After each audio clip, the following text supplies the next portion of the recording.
Olá!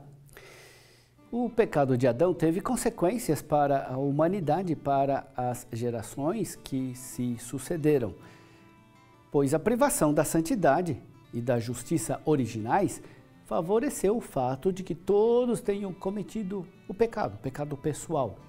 Assim, os pecados pessoais são consequências do primeiro pecado. Não podemos, porém, só culpar Adão pela situação de pecado em que se encontra o mundo, porque os nossos pecados pessoais também têm consequências negativas para os outros seres humanos. Assim, a partir do primeiro pecado, o pecado do mundo aumenta como uma bola de neve. A condição pecaminosa do mundo e da humanidade não tem como causa unicamente o pecado original, mas é consequência também de todos os nossos pecados. Além disso, os pecados pessoais criam situações, estruturas que são fonte de novos pecados. Entramos assim num círculo vicioso. Pelo pecado de um só, o pecado original, o pecado entrou no mundo. Nós sofremos as consequências do pecado dos inícios e com nossos pecados pessoais fazemos o nosso próximo sofrer com as consequências da nossa infidelidade a Deus. Todos nós acabamos por contribuir para aumentar no mundo a força do pecado. Por que Deus permitiu o pecado? Por que Ele não criou o homem incapaz de pecar? A razão está no fato de Deus ter criado o homem à sua imagem e semelhança. Deus não quis criar um autômato, não quis criar uma inteligência artificial que só realiza o que foi programado. Deus criou o homem livre e respeita a sua liberdade. Além disso, é preciso reconhecer que Deus permitiu o pecado porque Ele é poderoso o suficiente, misericordioso, de tal forma que é capaz de tirar o bem dos piores males. É preciso entender bem, não é que Deus escreva certo com linhas tortas. As linhas tortas devem ser sempre evitadas e combatidas. O pecado, enquanto abuso da liberdade criada, não faz parte dos planos de Deus. O pecado, porém, não tem o poder de impedir que o desígnio salvador de Deus progrida e vá avante. Por isso é preciso corrigir o provérbio. Deus escreve certo, apesar das linhas tortas.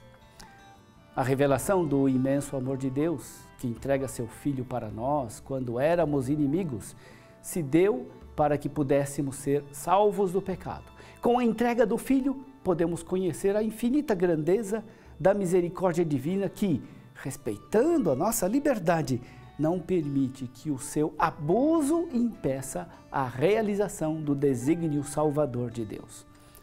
O pecado se torna em Cristo uma ocasião de uma efusão ainda mais superabundante da graça de Deus. Essa é, de fato, a obra maravilhosa de Deus. Onde abundou o pecado, a graça excedeu. Nesse sentido, deve ser entendida também a bela exclamação do precônio pascal: ó Félix culpa, ó culpa feliz, que nos mereceu tão grande Redentor. A poesia nos ajuda a intuir o que a nossa teologia não consegue explicar de maneira exaustiva. Nada, nem o pecado mais terrível, pode superar ou vencer o que Deus faz em favor de seus filhos. Por causa da vitória de Cristo sobre o nosso pecado e a morte, é que podemos lutar e vencer o pecado. O mundo se encontra, segundo as Escrituras, sob o poder do maligno. E é contra tal poder que Cristo iniciou e venceu uma batalha que durará até o fim. Todos nós estamos envolvidos nessa luta. Nessa luta, nós não estamos sozinhos, uma vez que Deus não nos abandonou ao poder da morte. Jesus, com sua obediência, inaugurou um novo modo de ser homem, contraposto ao da desobediência que assinalou a existência de Adão e dos que vieram depois dele. Na sua obediência ao Pai, entregando-se à morte de cruz, Jesus é o Redentor dos homens, aquele que os liberta do pecado. Unida intimamente a Jesus, que não conhece pecado, que nos libertou dele, a tradição da Igreja contempla Maria. Ela é a nova Eva, que com sua obediência ao desígnio do Pai, tornou possível a encarnação do Verbo, o novo Adão, em contraposição a Eva, que com sua desobediência induziu Adão também a desobedecer. Maria aparece assim, associada intimamente à obra redentora de Jesus. Meu irmão, minha irmã, receba de Deus, que nos fortalece na luta contra o pecado, no combate contra o mal, a bênção. Em nome do Pai, e do Filho, e do Espírito Santo. Amém.